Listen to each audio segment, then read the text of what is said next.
What's going on, everybody? Welcome back to the Canadian Football Fanatics YouTube channel. Thank you guys for tuning in to another episode of Inside the Bcfc. Cole coming at you guys once again to talk about all things going on in the British Columbia Football Conference on a weekly basis here on the Canadian Football Fanatics YouTube channel in our partnership with the Bcfc, of course.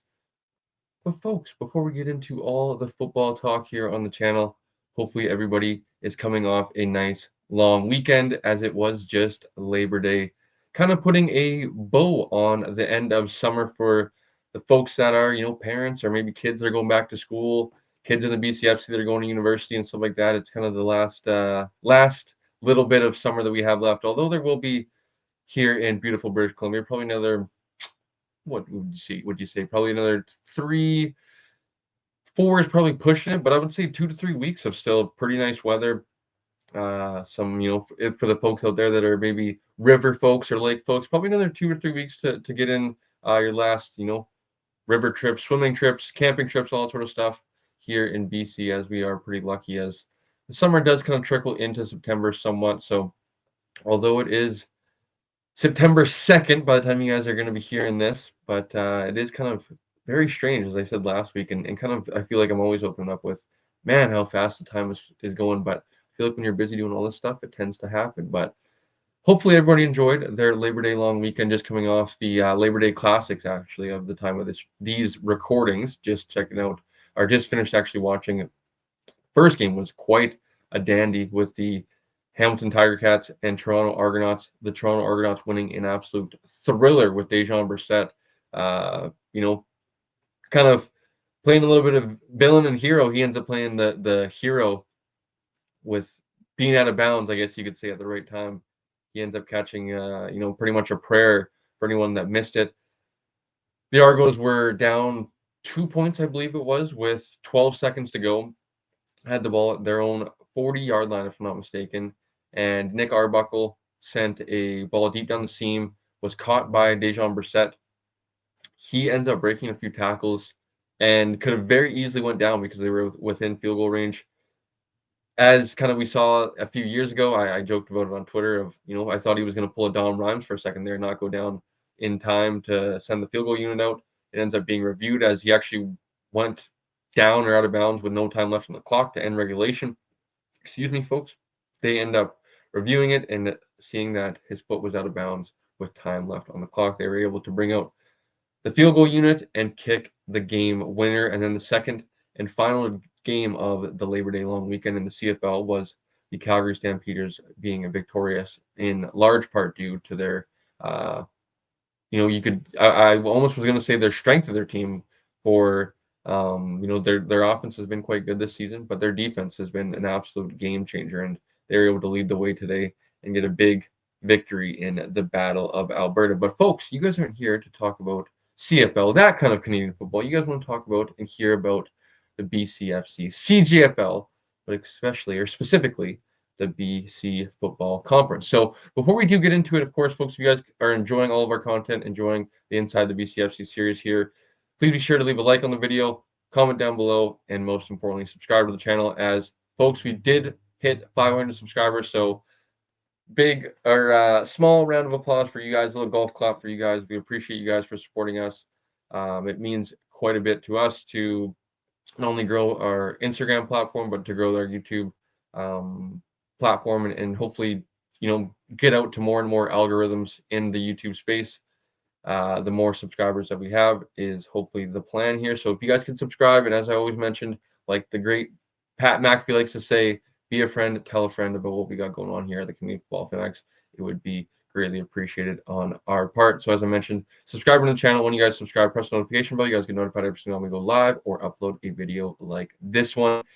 Now, before we get into the action today, folks, a little bit of a longer intro before we get into week 7 in the BCFC, as there was one very tight contest that I was lucky enough to be on the broadcast, and then 2 other games that were quite lopsided. That being said, we still will talk about the games, cover them, give you my thoughts.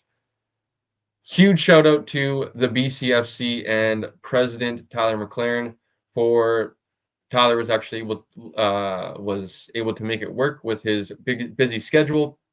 as I know Tyler is a busy man, being the president of the conference as well as his day to day and working and whatnot, being a busy guy. So was able to make it over to the island to check out this matchup as we kind of chatted about it on the field there. That he kind of had the feeling this game was going to be the better one of the week. Turns out that it was so. But huge shout out to the BCFC not only for our partnership this season for growing the conference for kind of leaning into the content side of things, social media, the younger generation, and I feel like we could even take it up another 3 or 4 steps, into the off season next year. Hopefully, we'll be able to talk about more things into the future with Tyler. But that being said, huge shout out to Tyler and the BCFC, everybody behind the scenes for creating this partnership, being accepting of us, and then as well to be able to chat with Tyler in person as well. Tyler hooked us up with finally, guys. We have, and we're able to. I don't know if you guys are able to see that quite well, but there you go. Should be able to see that now. Some BCFC, some British Columbia football merch. Super excited to be rocking a little bit of swag or merch, as I mentioned, that can be representing the BCFC with our partnership. It kind of had unfortunately sucked that it taken this long for Tyler and I to finally connect in person. Would have loved to been able to rock the brand early in the season, as I do have a little bit of as I'm sure you guys that are maybe regular listeners, some CFL stuff that I can kind of wear on a regular basis. Not wanting to wear too much of my NFL stuff and other teams. I only have so much I feel like clothes that I can wear on the show. With hopefully the little bit of merch that I got, it should be able to we should be good for the next few weeks, I should say, as we were lucky enough to get a few other stuff. I will show you a few things, guys. A few, maybe some broadcast stuff. As I mentioned, I was on the broadcast for the Prince George Kodiak's win in Nanaimo on Saturday, but got a nice little quarter zip, classy look with the BCFC patch on the side, and of course the Canadian Junior Football logo on the back. So once again, huge shout out to Tyler and the team over at the BCFC. Nice little bag as well with the BCFC logo. And as I said, should be good for a couple more episodes to wear that. Definitely going to be wearing that on the broadcast next time Noah and I are on the call. That being said, all the thank yous and stuff go to everybody at the BCFC, not only Tyler, but everybody behind the scenes as well. So very gracious and thankful for all the stuff and for partnering with the conference this year. So let's get into it, guys. Let's talk about week number 7 in the BCFC. And that started off with the West Shore Rebels rolling to 5-1 on the season. They cruised to a 52-6 win over in Langley over the Rams. And this one kind of got away from the Rams pretty early as the Rebels were able to take a 21-0 lead after the first quarter, in large part due to 2 first quarter interceptions thrown by the Langley Rams, capitalized by the West Shore Rebels. One of them taken back for 6. I believe it was number 5, Taman Piddick. Or excuse me, not Taman Piddick. Let me go. A lot of games, guys. I apologize. Seth Beckwith. I'm getting a little bit ahead of myself. It was the other pick 6 on the week was, I believe, Tatum and Piddick in the Prince George and BI game. We will get to that one. But Seth Beckwith was able to capitalize for the West Shore Rebels there early on in the first quarter with the 37-yard pick 6. And as I said, the Rebels really didn't look back from there. 21-0 after the first quarter. Was pretty clear and obvious that there was a pretty substantial gap between these two teams. The Rams dealing with quite a bit of things going on behind the scenes, and obviously without the services of starting quarterback playing a hooper. And maybe we can start with the Rams before we get into the West Shore Rebels and a little bit of more positive side of things. But obviously the Rams struggled quite a bit coming off their bye week, coming off a loss up in Prince George 2 weeks ago. For those that maybe forget or weren't able to watch the game, The Rams went into the game with starting quarterback Plano Hooper under center. He ends up leaving that game with what looked to be a lower body injury. I can't remember specifically if it was right or left side. Ends up leaving the game with what looked to be a lower body injury. Tristan Clark, rookie quarterback for the Rams, ended up coming into the game to finish that one for the Rams as the quarterback. Now, normal backup quarterback Hunter Norman, I know, had been dealing with, I believe, a little bit banged up. I don't believe he dressed in that game. Wasn't available for the Rams to go in. So going into this one, it was definitely had some question marks of whether or not who was going to be at quarterback. If Plano Hooper was going to be healthy enough, Hunter Norman was going to be healthy enough, if Tristan Clark was going to be the guy. End up getting Hunter Norman to start this game, but that being said, as I mentioned, they had a few more kind of situations, few more things going on other than just the quarterback situation. They were without the services of first-year head coach in Cole Barron, who got thrown out due to, I believe, some interactions with, I believe, some referees, and got ejected from the Prince George Langley Rams game in week number 6. With the rules in the BCFC, any coach that is ejected or player, typically, they are usually suspended for the following game after that. So the Rams were aware that they would be without head coach Cole Barron going into this one as they went into their bye week, so that he couldn't serve his suspension then.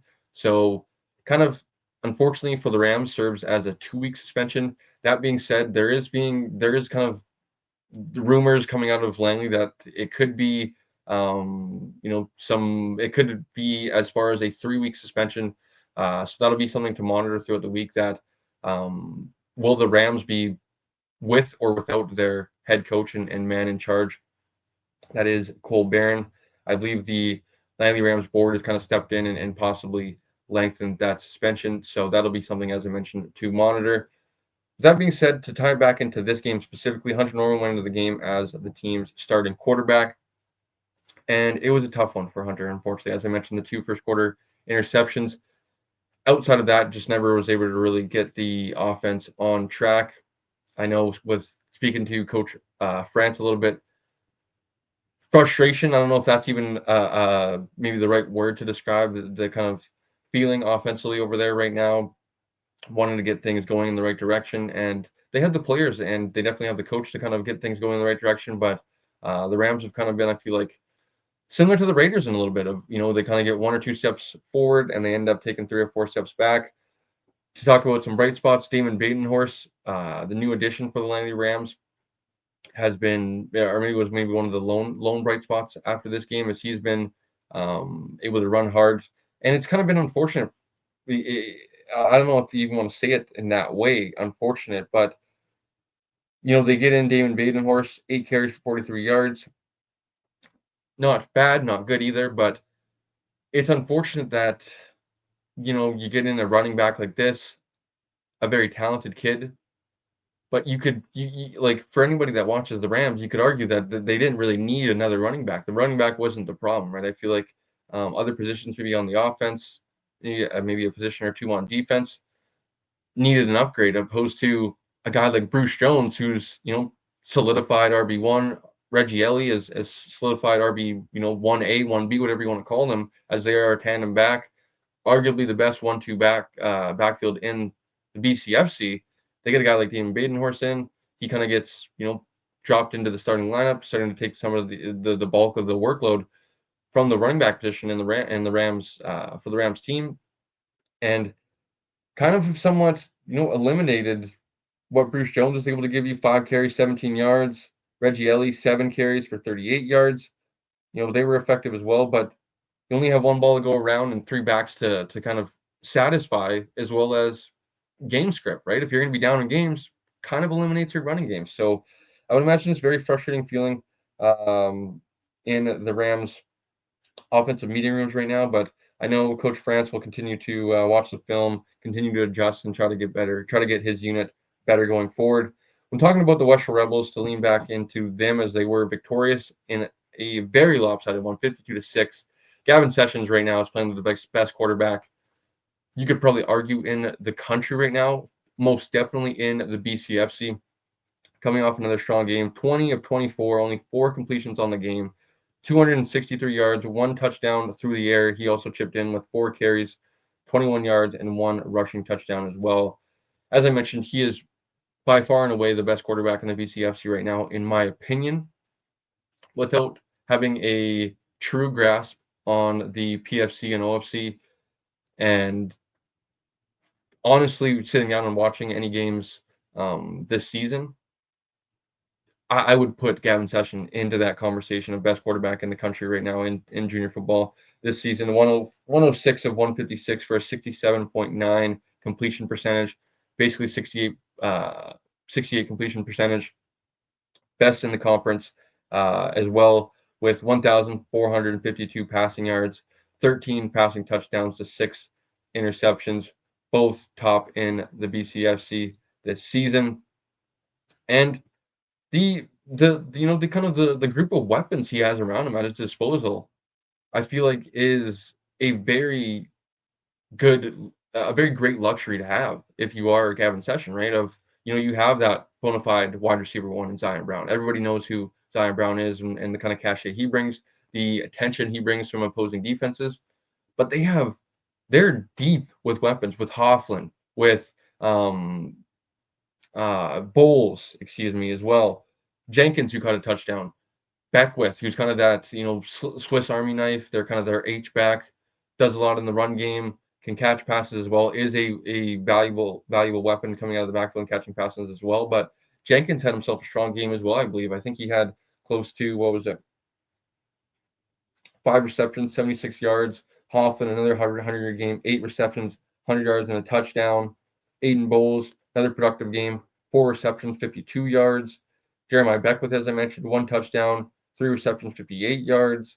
And then Zion Brown, quietly, 4 receptions, 46 yards, and 1 touchdown. I might add, folks, that Session as well did 20 of 24, 263, and 1 touchdown in basically 2 quarters of work. He did start the third quarter for the Western Rebels and came out in that first drive of the second half and turned the thing over to Zachary.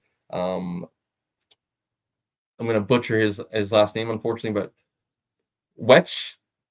Hopefully, I'm saying that right for Zachary's sake, as he came into the game with 16 of 13, 71 passing yards, 2 touchdowns, and 1 interception in the air. But as I mentioned, just very deep.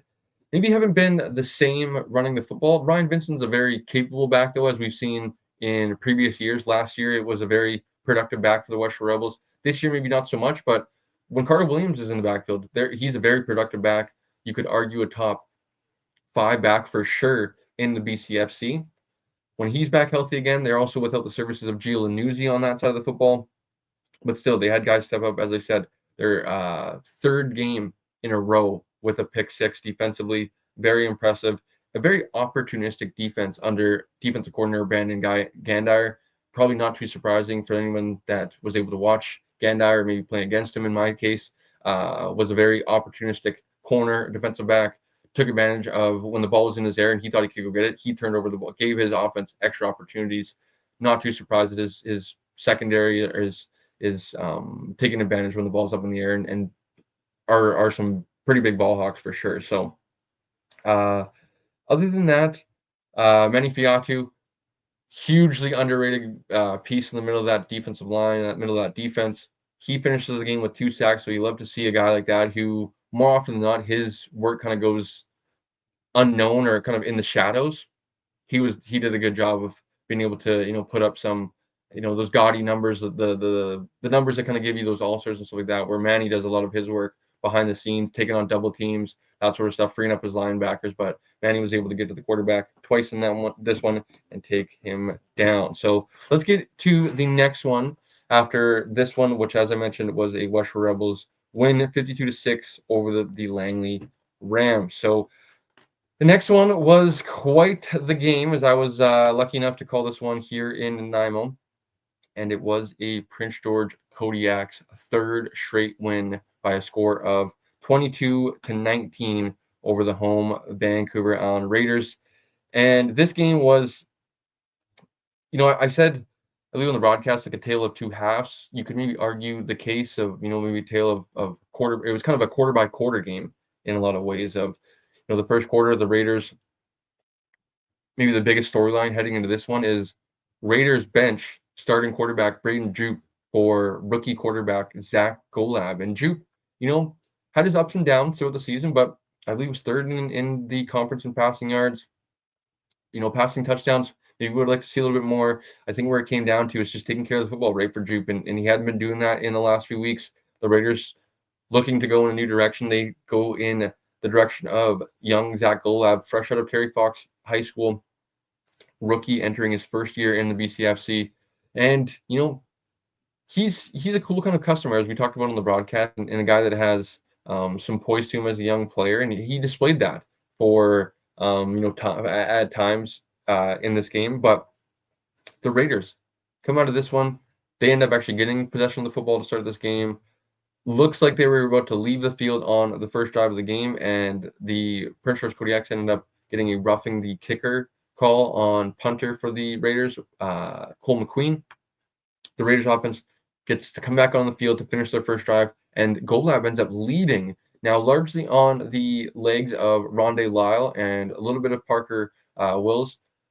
Majority of the first drive, though, on Rondé Lyle, and majority of the game, you could argue, actually, on Rondé Lyle, as he finished over 100 yards rushing as well. But the Raiders did a good job, offensive coordinator Jake LeBurge, with the game plan early on to put the ball in the hands of their running backs, not put too much pressure on Golab. And when they were early on, it was in some play action looks. It was in the favorable concepts that Golab liked. And they were able to cash in with an early first drive touchdown. The first time the Raiders were able to do so on the season, Golab was able to throw a touchdown pass to Jake Barker, wide receiver for the Raiders, who was able to break a tackle, keep his feet moving to get into the end zone to put the Raiders up 7-0. After that, when speaking about Cole McQueen, who got ran into actually 3 times in the game. 2 of them got called. He ended up coming off from the sideline on that first one, had to kind of get looked at by the trainers, ended up getting a spat on his, I believe, opposite leg of his guy. So I want to say his left foot.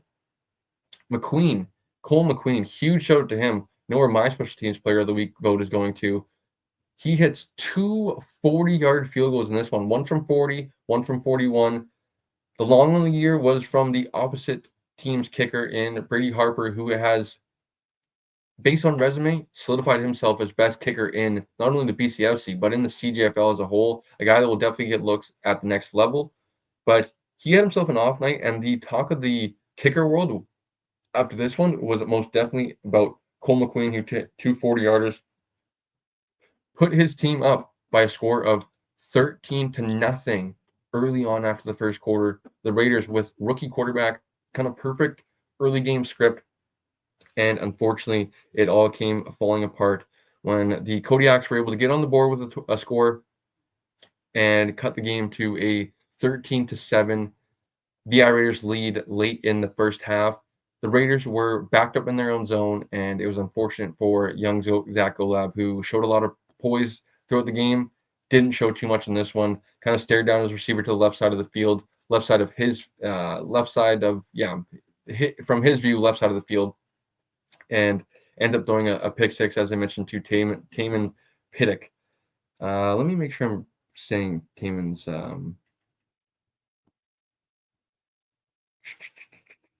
1 second here, folks. Yeah, Taman Pittock, who finished the game with two tackles, 1 knockdown, 1 fumble recovery, and the 1 interception for a 17-yard pick six. As I mentioned, back up into your own zone. It's a tough one for young quarterbacks like that, who you kind of have to, calculate risk and reward, right? In those tighter windows, backed up in your own zone like that. If there's a turnover, it's likely going to either result in points, or it's going to be taken back for points in that very same play as the turnover. And the Kodiaks were able to do so there, gaining all momentum, and they end up going into the half with a 14-13 lead over BI. And it's kind of like, wow, we if you're the Raiders, we won the first half and we're going down trailing. And if you're the Kodiaks, it was kind of the opposite, where we haven't played our best football and we're up right now. I would imagine it was a great feeling going into half if you're Coach Borm, of, you could kind of use that as motivation, as well as kind of be confident that hopefully your team is going to play their best football in the second half. Now, the Raiders came out in the second half and took back hold of the lead after the third quarter with a 19-15 lead going in the fourth quarter, thanked or capitalized or capped off by a Rondé Lyle touchdown. Who Rondé Lyle? It's unfortunate that we're gonna have to get into a little something about Lyle here in a little bit, but had himself a phenomenal game. Was definitely going to get the game ball for the BI Raiders with 20 carries, 127 yards on the ground, one touchdown, as well as two pass receptions for 19 yards as well. So 22 total touches, 147, 146 total yards, one touchdown on the game for Rondé Lyle. Was a very effective piece. You could argue the most effective piece for the Raiders offense. And it was unfortunate that later in the game, he ends up with a very costly turnover for his team.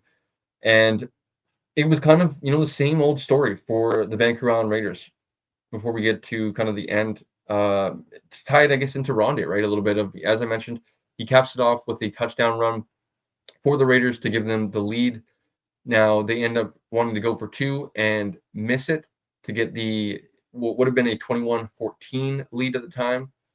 Instead, they don't get it, so it's a 19-14 lead. The Kodiaks end up getting a single point, and it makes it a 19-15 lead for the Raiders to end the third quarter.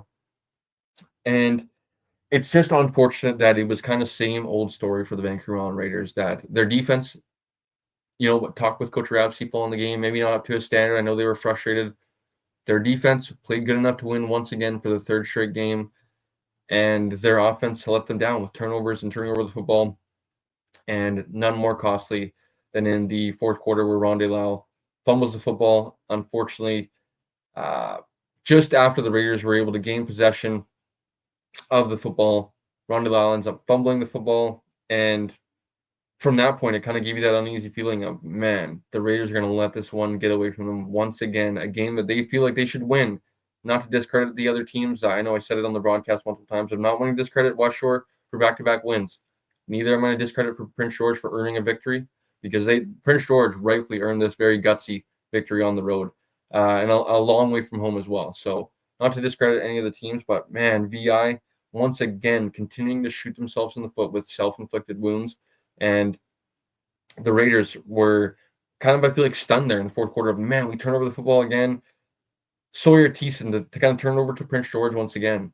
Sawyer Thiessen, ladies and gentlemen, is an absolute warrior. I talked about on the broadcast quite a bit of what my thoughts were of Sawyer Thiessen going into this one. I thought that, I thought he is the best game manager in the BCFC and arguably in the CJFL. And I think a lot of people tend to think that I'm taking a jab at him or that's a backhanded compliment. I don't. I completely disagree. And I said it on the broadcast of, the greatest quarterback to ever lace him up, to ever strap up shoulder pads, to ever put on a helmet, was the best game manager of all time in Tom Brady. So um, it's not a slight at you, or it's not a kind of you shouldn't feel some type of way. He did his job this game and then some, because he was getting blasted multiple times with the amount of pressure packages the Raiders were sending, but he kept on ticking. He kept getting up. He is a sneaky dual threat as well. Of he is most definitely a pocket passer and likes to distribute, likes to be a point guard. I said on the broadcast. If you don't account for him though, if you're playing man defense because you're sending the blitz and he gets a lane, he escapes, which he did a few times. More specifically, the one that I believe was a 43-yard rush. He'll take off, and he is very athletic enough to pick up big yardage on carries. So huge. Definitely have to tip my cap for Sawyer Thiessen, as I got an even bigger, better impression of Sawyer Thiessen watching him live, as I thought he was kind of maybe more so a game manager, which he did, right? He did a good job of coming into this one, managing the game. You could argue if Golab was going to be able to play a little bit like Sawyer Thiessen, take care of the football, not put it in harm's way too much. I know Thiessen threw one interception, but I feel like that was one more that the defense made a bigger play than maybe Thiessen making a mistake. But Thiessen, 14 of 26, 176, two touchdowns, one interception, managed the game quite well, but he is an absolute warrior for what he was able to do on the ground, which was 8 carries for 66 yards and the long of 43 on the ground for Thiessen. He's a guy to keep an eye on. He's a sneaky sneaky player for the Prince George Kodiaks and is going to keep them in contention all year long, especially when he has the receiving core that he does. That on paper, maybe people would like to see a little bit more from their receiving core, but let me tell you, folks, I feel like it's a perfect receiving core for Sawyer Thiessen that they don't necessarily have a wide receiver one by any means, but they kind of do it by committee with a lot of good guys in that receiving core with guys like Carson Breer, who's kind of the guy that maybe was looked upon going into the season as wide receiver one. He's kind of been quiet this year, but Ben Fear, Noah Lank, excuse me, which was joked about on the broadcast that he wasn't on our game sheet, so he was 80 or 87 as he was agent 87 as we didn't have his name until halftime, but he stepped up when his number was called upon. Myron Brown was another effective piece. Matthew Sturgis was one of my players to watch coming into this one. So they kind of do it by committee as they do it with their receiver one in Prince George. But as I mentioned about the Taman Pittock, he had himself a pretty good game. I don't know if I want to say brother because maybe it could be relative, but Dylan Paddock, I think it should be Pittock. He had himself another very good game as well. 7 tackles, I think, from the DB. He was coming up and in run support and being able to take take the Raiders to the ground. Had a couple pass breakups as well. Other than that, as well, Alex Stanos, number 30, linebacker for the Prince George Kodiaks, he had himself an interception, a fumble recovery. He was quite active. He was a player that I was quite impressed with after watching this game as well. So let's get to the last game of the week before we get out of here, folks. Which we won't talk about this one for too long, as this was quite the lopsided game with the Okanagan Sun taking this one over the Kamloops Broncos, 70-3.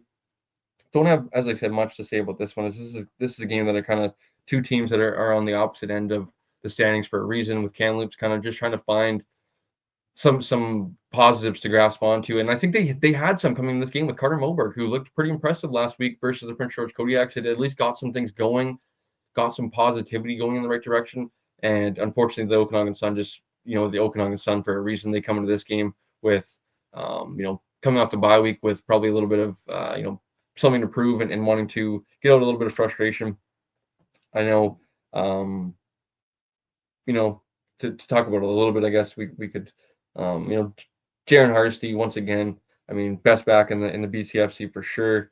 You could argue about in the country. 16 carries, 142 yards, 2 touchdowns on the ground, but he also had a touchdown through the air with 1 reception, 20 yards, and a touchdown as well.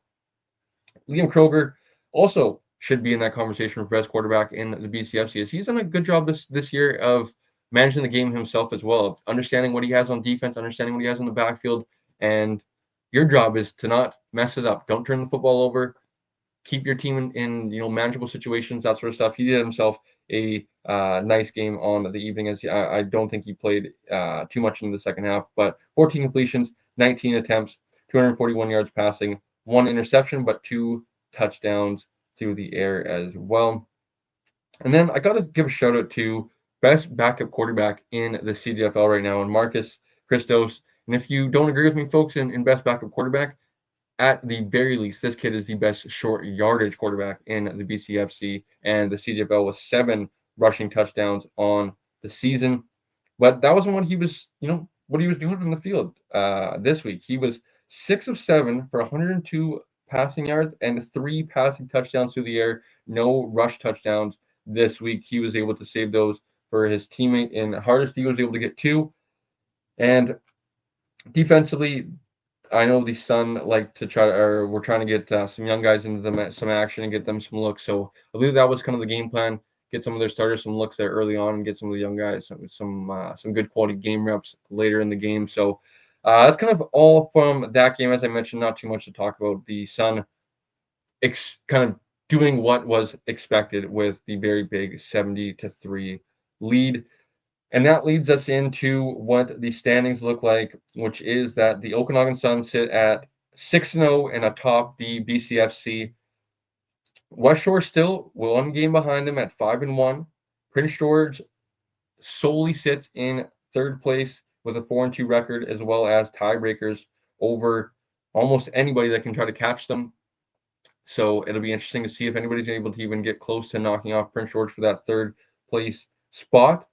It kind of looks like to me as of now, Okanagan, West Shore, Prince George, and everybody else right now fighting for that last fourth place playoff spot, signing up to basically go up to the Apple Bowl for the first round, and that's going to be a tall, tall task. Nobody wants to do that. So fighting for that third place spot could be a huge, huge thing in the next 5 weeks as we are into week number 8, folks. It's crazy. Week number 8, 12 weeks, right? 12-week regular season. We're nearing the end, and playoff implications are only getting bigger and bigger from here. In fourth place, the Rams sit there at 2-3 as of now, with still the same amount of wins as the VI Raiders with 2-4, but the Raiders sit in fifth due to, I believe it's the points against, which is the next tiebreaker, as these two teams haven't tangled yet, but they do play twice here down the stretch, and that is going to be the game.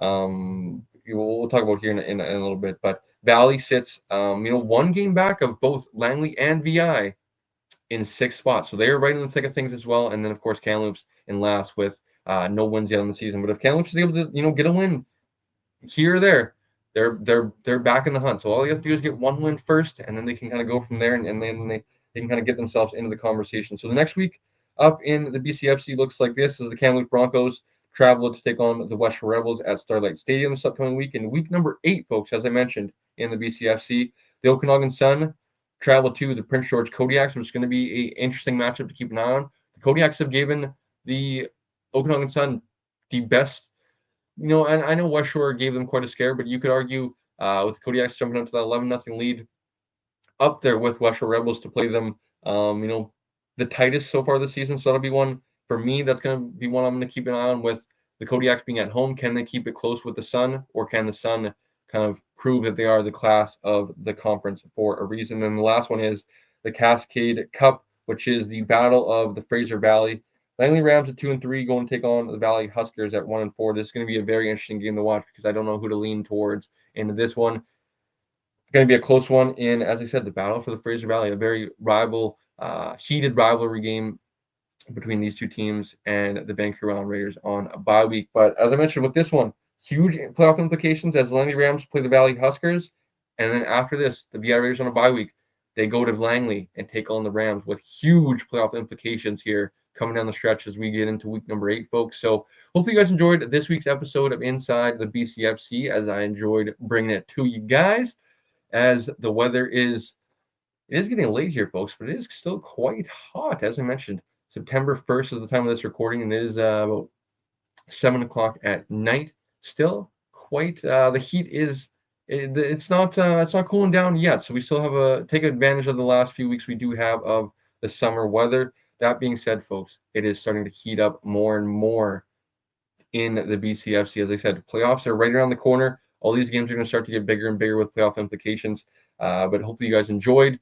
If you guys did, please be sure to leave a like on the video, comment down below. Most importantly, subscribe to the channel. When you guys subscribe, press the notification bell. You guys can be notified every time we go live or upload a video like this one. Lastly, shout out to Tyler McLaren and everybody at the BCFC behind the scenes and everybody that works for them. Appreciate you guys and working with you guys. It's been a ton of fun this season, providing content on a weekly basis. Other than that, folks, hopefully you guys enjoyed. We hope that you guys had a fantastic Labor Day long weekend. Hopefully you guys have a nice short work week, as I am dreading going back to work tomorrow morning. But that being said, folks, football is here as the last league to kick off with the NFL kicks off, and we'll have maybe a little bit to talk about next week with Canadians, although we won't talk about it in the show. We'll mostly be talking about in the weekly show and whatnot, which we do with Shane, Coach, Blake, and myself. Of course, all the Lions content coming out on our channel as well. But as I mentioned, like, comment, subscribe. It's greatly appreciated on our end. Hope you guys enjoyed, and we'll catch you guys in the next episode of Inside the BCFC.